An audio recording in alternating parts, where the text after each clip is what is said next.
अब देखो फॉर्मूले आपने देख लिए एनपीआर और एनसीआर दोनों के लिए। इन दोनों फॉर्मूले में हमने यूज किया है फैक्टोरियल को। आप देख रहे हैं फैक्टोरियल यहाँ पे है, फैक्टोरियल यहाँ पे भी है। तो अब आप सीखेंगे कैसे हम सोल्व करते हैं फैक्टोरियल को। तो नेक्स्ट हमारा जो टॉपिक है वो है फैक्टोरियल, क्योंकि फैक्टोरियल को सीखे बिना आप इसके चैप्टर में आगे मूव नहीं कर पाओगे। जैसे हमने यहाँ पे फैक्टोरियल 7 क्या होगा, फैक्टोरियल 7 क्या होगा, इसकी वैल्यू क्या होगी। तो आप क्या करेंगे, 7 को बाहर निकाल लेंगे आप फैक्टोरियल से, और उसके बाद फैक्टोरियल में जो है 7 से 1 कम हो जाएगा। इट मींस इसको हम लिख सकते हैं 7 फैक्टोरियल 6। उसके बाद आप 6 को बाहर निकाल लेंगे तो फिर हो जाएगा अंदर 5। उसके बाद में आप 5 को बाहर निकाल लेंगे तो अंदर हो जाएगा फैक्टोरियल 4। कुल मिलाकर के फैक्टोरियल को जब ओपन करते हैं तो वो नंबर्स लगातार एक डिसेंडिंग ऑर्डर में बाहर निकलते जाते हैं और लास्ट में आकर के 0 पे रुक जाएगा। जब 0 हो जाएगा ये रुक जाएगा। सो इस तरह से 7 6 देन 5 देन 4 और अब बचेगा 3। उसके बाद चलिए आगे 7 6 5 4 3 अब बचेगा 2, देन 7 6 5 4 3 2 अब बचेगा 1। चलिए आगे 7 6 5 4 3 2 1 और अब आप जाएंगे 0 पे। 0 से आगे आप नहीं जाएंगे। वो क्यों नहीं जाएंगे, उसके रीजन है। यदि आप फैक्टोरियल 0 से आगे मूव करोगे तो यहां पे क्या बचेगा, 0 से 1 और कम। It means 0 - 1 result will be -1। Factorial कभी भी नेगेटिव वैल्यूज का नहीं होता है। It is a condition of factorial. आप ध्यान से कुछ फॉर्मूले समझ लो। फैक्टोरियल 0 हमेशा 1 होता है, फैक्टोरियल 1 हमेशा 1 होता है। ठीक है, यदि आप कहें कि सर हमें लेना है फैक्टोरियल 1/2 के लिए, तो हम कहेंगे इट इज नॉट डिफाइंड। आप कहेंगे सर हमें लेना है फैक्टोरियल -3 के लिए, हम बोलेंगे कि भाई ये नॉट डिफाइंड। मींस आपका जो क्वेश्चन है वो ही एग्जिस्ट नहीं करता है। क्लियर। सो फैक्टोरियल जो होता है वो हमेशा होल नंबर्स पे डिफाइंड है। इस बात को ध्यान से सुने आप। फैक्टोरियल जो हमेशा डिफाइंड होता है, या फैक्टोरियल जो आप निकालेंगे हमेशा वो निकालेंगे आप केवल होल नंबर्स के रिगार्डिंग। जैसे कि फैक्टोरियल 0 1 होता है, फैक्टोरियल 1 1 है, फैक्टोरियल 2 into 1 2 आ जाएगा, फैक्टोरियल 3 into 2 into 1 6 आ जाएगा, फैक्टोरियल 4 into 3 into 2 into 1 24 आ जाएगा। तो इस तरह से फैक्टोरियल जो डिफाइन है वो केवल होल नंबर्स पे डिफाइन है। यदि आप नेगेटिव इंटीजर्स की बात करें या फ्रैक्शन वैल्यूज की बात करें कि 1/2 1/3 10/9 इस तरह से, तो फैक्टोरियल उनके लिए डिफाइन नहीं है। Clear. Factorial -3 not defined, factorial 1/2 not defined. ठीक है, क्योंकि ये हमारे पास में कुछ फ्रैक्शन वैल्यूज है 7/9 7/3। तो इस तरह से ध्यान रखना है, factorial is always defined only for whole numbers, only for whole numbers 0 1 2 3 4 and so on. But whenever we talk about the negative integer and fraction value, then factorial is not defined. ये ध्यान रखना है आपको। अब से कोई पूछ ले कि भाई फैक्टोरियल 0 क्या होगा, बोल देना है 1, और पूछे फैक्टोरियल -3 क्या होगा, तो नॉट डिफाइंड। फैक्टोरियल -15 क्या होगा, नॉट डिफाइंड। फैक्टोरियल -30 क्या होगा, not defined. Clear? So factorial is only defined for the whole numbers, only for whole numbers. ये ध्यान रखना है आपको। ठीक है। सो यदि हम बात करते हैं फैक्टोरियल n की, अब फैक्टोरियल 7 को देख करके इसके फॉर्मूला बनाओ। ठीक है, फॉर्मूला क्या बनाओगे कि भाई n बाहर आएगा, फिर n-1 बचेगा, फिर n-2 बाहर आएगा, फिर n-3 बाहर आएगा, फिर n-4 बाहर आएगा। जैसे यहाँ पे हुआ है 7 से 1 कम 6, फिर उससे 1 कम 5, फिर उससे 1 कम 4, फिर उससे 1 कम 3, फिर उससे 1 कम 2। तो वैसे यहाँ पे हो रहा है, पहले n आया, फिर n से 1 कम, फिर n से 2 कम, फिर n से 3 कम, फिर n से 4 कम। क्लियर? और लास्ट में जाके कहां पे हो गया, लास्ट में एंडिंग जब भी होगी किसी वो हमेशा कहां होगी 3 2 1। क्लियर? जैसे यदि आप ओपन करोगे फैक्टोरियल 1000 को, तो लास्ट में जब वो घटता रहेगा तो जाकर कहां पे रुकेगा 3 2 1 रुकेगा।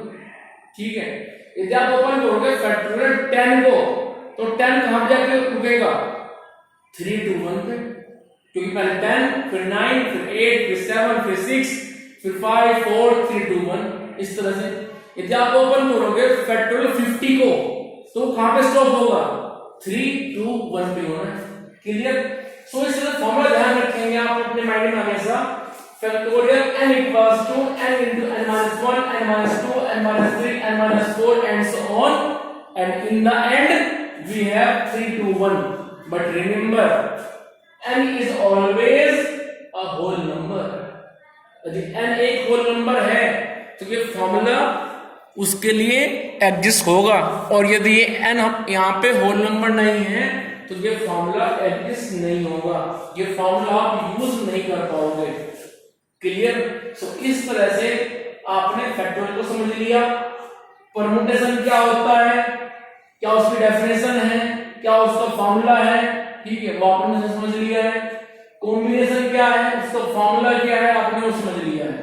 ठीक है, इसके बाद हम डिस्कस करेंगे यहाँ पे एक्सरसाइज।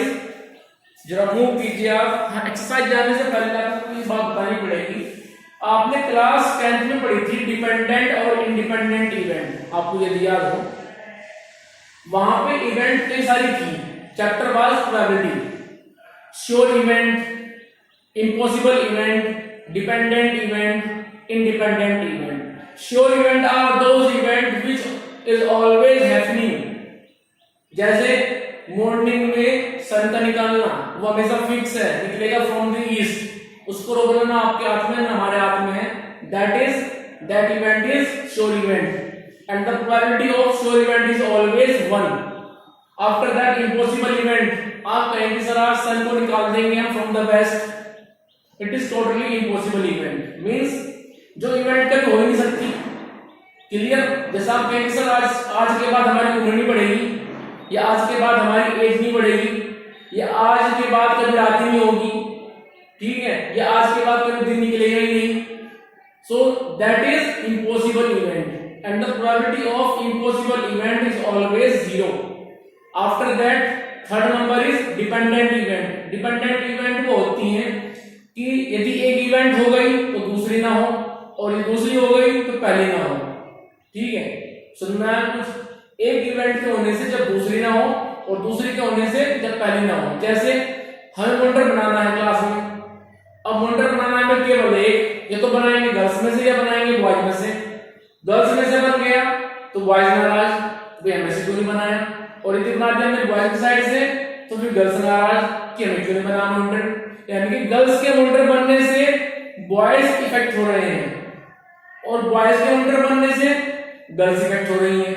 तो यानी कि एक के होने से दूसरे पे इफेक्ट पड़ रहा है, वो हो ही नहीं है। भाई गर्ल्स में से मॉनिटर बन गया तो बॉयज में से कैसे बन पाएगा, नहीं बन पाएगा बॉयज में से मॉनिटर। ठीक है, और यदि मॉनिटर बना दे बॉयज में से तो गर्ल्स में से कैसे बनेगा, नहीं बन पाएगा। So it is dependent event. Clear?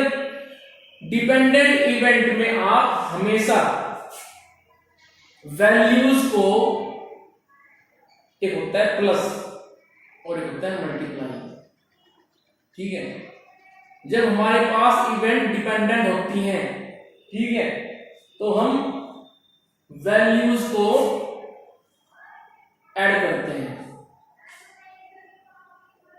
लेकिन जब इवेंट होती है इंडिपेंडेंट, जैसे एक मॉनिटर हम घर से बनाए गर्ल्स में से, और एक मॉनिटर हम बनाए बॉयज की साइड से, इट इज इंडिपेंडेंट इवेंट, तो उस केस में मल्टीप्लीकेशन होता है। ठीक है, ध्यान रखें डिपेंडेंट इवेंट है तो हमेशा आप प्लस करेंगे जब एक के होने से दूसरी नहीं होती है, और यदि इंडिपेंडेंट इवेंट है तो आप उनको मल्टीप्लाई करोगे। ये ध्यान रखना है आपको। ठीक है, अब इसके बाद में हम पढ़ेंगे एक्सरसाइज। जो फर्स्ट एक्सरसाइज है आपके यहाँ पे वो स्टार्ट करनी है। उससे पहले जो थ्योरी थी वो सब आपके यहाँ पे हो चुकी है। एक्सरसाइज 7.1 है, और 7.1 को आप ध्यान से देखिए जरा। यहाँ पे 7.1 में बोला गया है, क्वेश्चन नंबर 1 है, how many 3 digit number, how many exercise ले रहा हूं मैं, एक्सरसाइज 7.1 क्वेश्चन नंबर 1। तो कह रहे हैं how many 3 digit number can be form, हमें बनाना है 3 डिजिट का एक नंबर, जैसे 701, 109, 921, 213, 354, इस तरह से। ठीक है, with the help of the digit from 1 to 5। उन्होंने क्वेश्चन में हमें 1 से 5 तक की डिजिट दी है, जिनकी हेल्प से हमें इन 3 प्लेस को भरना है। 3 प्लेस मींस 3 डिजिट नंबर बनाना है। ठीक है भाई, जो 3 प्लेस आपको दिखाई दे रहे हैं ये होता है 3 डिजिट नंबर। ठीक है, यहाँ पे 1, ये 10, ये 100, तो हमें 1 से लेके 5 तक के नंबर यूज करने हैं, और नीचे दिए हमें 2 ऑप्शन। उसमें से फर्स्ट ऑप्शन है repetition of digit is allowed, यानी कि डिजिट का रिपीटेशन अलाउड है, जैसे 1 1 1, 1 2 2, तो एक डिजिट को आप यानी कि एक नंबर को आप मोर देन 1 टाइम्स भी यूज कर सकते हो, इसको बोलते हैं रिपीटेशन ऑफ डिजिट। उसके बाद कह रहे हैं repetition of digit is not allowed. इसका मतलब क्या हुआ, वो कह रहे हैं repetition is not allowed in second part. इसका मतलब क्या हुआ कि यहाँ पे 1 आ गया तो 1 आगे नहीं आएगा, जो एक बार आ जाएगा वो आगे मूव नहीं करेगा। जैसे 2 यहाँ पे आ गया है तो 2 आगे नहीं आएगा। क्लियर, यानी कि नंबर में जब कोई भी रिपीटेशन नहीं होगा, जो भी आएगा सिर्फ एक बार आएगा। जैसे 987, 763, 354, इस तरह से। ठीक है, तो पहले मैं डिस्कस कर रहा हूं फर्स्ट पार्ट को। जो ए पार्ट है मेरे पास, व्हेन रिपीटेशन इज अलाउड। अब सुनिए ध्यान से, मेरे पास में 5 डिजिट है। अब 5 डिजिट में से इस प्लेस पे आने के लिए वो 5 की 5 ही एलिजिबल है, यहां पे आ सकती है, कोई प्रॉब्लम नहीं है। यानी कि इस प्लेस को हम फिल कर सकते हैं with the help of that 5 digit from 1 to 5। ठीक है, यानी कि ये प्लेस भर सकता है उन 5 से, उन 5 डिजिट से। यहाँ पे बैठने के लिए, यहाँ पे इसको फिलअप करने के लिए हमारे पास 5 ऑप्शन है। हम यहाँ पे 1 रखें, 2 रखें, 3 रखें, 4 रखें, 5 रखें, यानी कि इसको हम भर सकते हैं 5 मेथड से थ्रू। ठीक है, उसके बाद में अब इसको भरने का नंबर आया, क्योंकि रिपीटेशन अलाउड है, तो ऐसा तो नहीं है कि जो यहाँ पे आगे तो आगे नहीं जाएगा, क्योंकि रिपीटेशन अलाउड है। यानी कि दोबारा से हम इसको भर सकते हैं फिर 5 मेथड से, और इसके बाद इसको हम भर सकते हैं दोबारा से फिर 5 मेथड से, क्योंकि हमारे पास 1 से लेके 5 तक के डिजिट है। हम तीनों में 1 1 रख दें, या तीनों में हम रख दें 2 2 2, ये रख दें हम 2 1 1, इस तरह से। तो कुल मिलाकर के हम इन तीनों प्लेसेस को फिलअप कर सकते हैं 5 मेथड्स के through. So total 3 digit number एक वस्तु। अब सुनो ध्यान से, इवेंट अपने आप में कैसी है, इंडिपेंडेंट है, कोई फैक्टर पड़ नहीं रहा है, तो ये हो जाएगा 5 × 5 × 5। आपको मैंने बताया भी था अभी। ठीक है, डिपेंडेंट और इंडिपेंडेंट 2 तरह की इवेंट होती हैं। ठीक है, तो जब इवेंट हमारे पास इंडिपेंडेंट है तो उनको हम मल्टीप्लाई करेंगे, और जब इवेंट मेरे पास में डिपेंडेंट होंगी उनको हम ऐड कर देंगे। तो यानी कि जो 3 डिजिट नंबर मेरे पास बनेंगे वो बनेंगे मेरे पास में 1 to 5। अब बी पार्ट पे आओ, जब रिपीटेशन अलाउड नहीं है, यानी कि 3 डिजिट नंबर को आप कैसे भरेंगे, कैसे बनाएंगे और कितने नंबर बनेंगे जो 3 डिजिट के होंगे। अब देखो जो फर्स्ट प्लेस है इसको फिलअप करने के लिए मेरे पास 5 ऑप्शन है, फ्रॉम 1 to 5, तो कुछ भी यहाँ पे रख सकता हूं, I am free.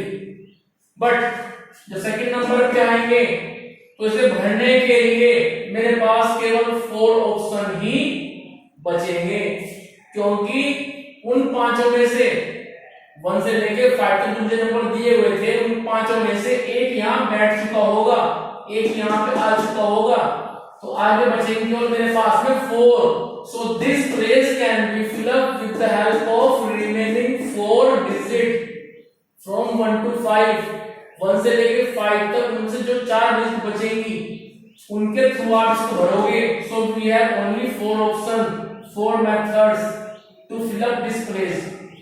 After that जब मूव करेंगे आप थर्ड पे, ठीक है, तो यहाँ पे कितने बचेंगे भाई, एक यहाँ पे आ चुका है, एक यहाँ पे आ चुका है, और नंबर थे मेरे पास कितने, 5 में से 2 यहाँ पे आ गए, तो कितने बचे, अब 3 बचे।